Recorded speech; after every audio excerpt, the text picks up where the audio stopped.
राधे राधे मित्रों, स्वागत है आपका राधे कथा सागर में। आज हम सुनेंगे कीड़ी नगरा सींचने की कहानी। आइए चलते हैं कहानी की ओर। एक गांव में एक बुढ़िया माँ रहा करती थी। उसके दो बेटे और बहू थी। बुढ़िया माँ भगवान श्री हरि विष्णु की परम भक्त थी। अपना जीवन धर्म पुण्य कामों में लगाती थी। परंतु बुढ़िया माँ कभी भी मंदिर, सत्संग व तीर्थ स्थानों पर नहीं जाती थी। एक बार गांव में भागवत कथा हो रही थी। बेटे ने कहा, माँ, आप सारा दिन घर में रहती हो, आप भी मंदिर में भागवत कथा सुनने क्यों नहीं जाया करती। बुढ़िया माँ ने बेटे का मन रखने के लिए कह दिया, बेटा आज चली जाऊंगी। परंतु बुढ़िया माँ गई नहीं। ऐसा करते करते 6 दिन निकल गए। बुढ़िया माँ के बेटे ने कहा, माँ, आज तो अंतिम दिन है, आज तो कथा सुनने आपको जाना ही पड़ेगा। सारा दिन घर का काम करके बुढ़िया माँ ने जाने में इतनी देर कर दी कि अंतिम दिन की भागवत कथा भी समाप्त हो गई। भगवान श्री हरि विष्णु जी सन्यासी का रूप धारण करके बुढ़िया माँ के पास आए और बोले, बुढ़िया माँ, अब कहाँ जा रही हो। बुढ़िया माँ ने कहा, मैं भागवत कथा सुनने जा रही हूँ।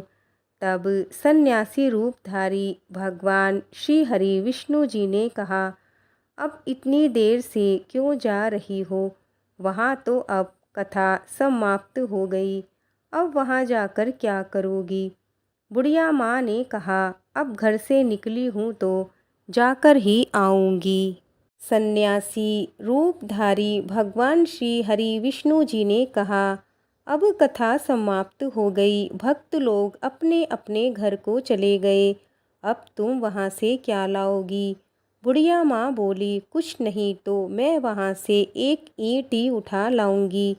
तो सन्यासी रूपधारी भगवान श्री हरि विष्णु जी बोले, तुम वहाँ से मिट्टी की ईंट लाओगी, उसके बदले में तुम्हें एक सोने की ईंट देता हूँ। बुढ़िया माँ ने ईंट ले ली और घर की तरफ चल पड़ी और विचार करने लगी कि यदि यह ईंट मैं घर लेकर जाऊंगी तो बेटे बहू झगड़ने लगेंगे। इसीलिए घर के आंगन में बाहर ही बुढ़िया माई ने वह ईंट जमीन में गाड़ दी। परंतु अब बुढ़िया माई का ध्यान उस ईंट पर ही रहने लगा। खाने पीने, घर के काम करने में सदैव बुढ़िया माई अपना ध्यान सोने की ईंट पर लगाए रखती। बेटे बहू ने पूछा, माँ, पूरे दिन घर के आंगन में क्या करती रहती हो। तो बुढ़िया माई ने कहा, मैं आने जाने वाले को देखती रहती हूँ। एक दिन बुढ़िया माई मर गई। यमराज के दूत बुढ़िया माई को लेने आए। बुढ़िया माई को लेकर धर्मराज जी के पास पहुँचे। धर्मराज जी को सारी बात बतलाई। धर्मराज जी ने बुढ़िया माई को कुतिया की योनी दी।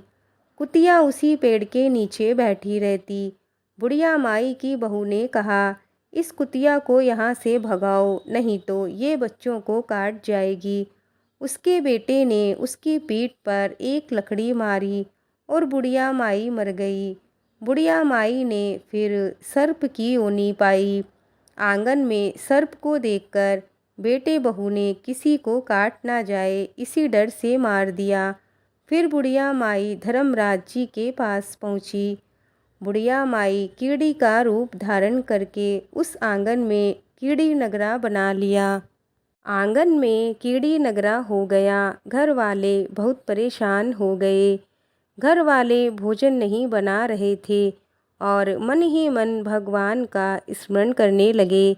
तब भगवान श्री हरि विष्णु जी सन्यासी का रूप धारण करके आए और बोले कि कुछ खाने को दे दो। घर वालों ने कहा, महाराज, हमारे खाने को भी कुछ नहीं बनाया, क्योंकि हमारे घर में कीड़ी नगरा हो गया है। आप ही इसका कुछ उपाय बतलाइए। तब महाराज जी ने आंगन खोदा और सोने की 28 ईंटें निकली। दोनों बेटों को दे दी और कहा, तुम तुम्हारी माँ के नाम से दान पुण्य करना, धर्मशालाएं बनवाओ, स्कूल बनवाओ, प्याऊ लगवाओ, गौशाला में दान दो, गाय के चारे खाने की व्यवस्था करो। परंतु दोनों बेटे आपस में झगड़ने लगे। तू दान कर, तू दान कर। किसी ने बुढ़िया माई के नाम से कोई दान नहीं किया और कीड़ी नगरा वहाँ उसी स्वरूप में स्थापित रहा। कुछ दिन बाद सन्यासी वापस आए और बुढ़िया माई के बेटों ने भगवान स्वरूपधारी सन्यासी महाराज से कहा, हमारे घर की हालत वैसी की वैसी है, कीड़ी नगरा तो वैसे का वैसा ही है।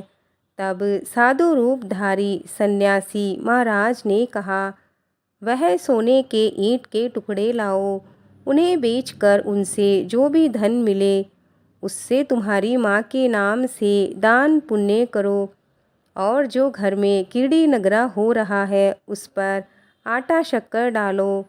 तुम ऐसा करोगे तो तुम्हारी माँ को मोक्ष की प्राप्ति होगी। बेटों ने कहे अनुसार वैसा ही किया।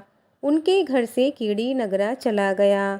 जो व्यक्ति प्रतिदिन सुबह प्रातः आटा और शक्कर कीड़ी नगरा पर डालता है वह सदैव धनवान, पुत्रवान, संपन्न, सुख शांति से जीवन यापन करता है।